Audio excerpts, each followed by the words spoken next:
اما هو محاسب بقى. لو سمحت يا استاذ. نعم. لو سمحت الحساب بعد اذنك. حساب؟ حاضر، دقيقة واحدة يكون عندك. طيب يا ماشي. احمد، نعم. بقول لك ايه، ما شفتش الذهب بتاعي؟ الدهب بتاعك ايه اللي وقع منك ده؟ انا كنت بنزل الجست فبص فجاه مش لقيت الذهب بتاعي، مش عارفه راح فين. يعني ده وقع منك؟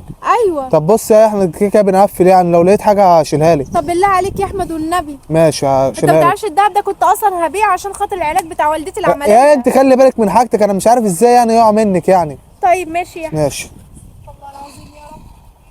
استغفر الله العظيم بقول يا لك رب. ايه يا ايه، عشان انت لو اشتري معاكي روح حاسب الزبونه اللي احنا كنا واقفين عندها، وانا ان شاء الله ادور لك على الدهب. حسابها كام؟ علبة عصير 1350 جنيه. حاضر ماشي. يلا.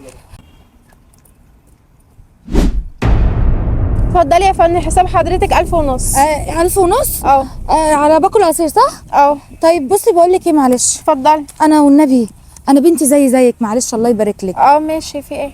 فلو كده قعديني بس هنا لحد الصبح عشان انا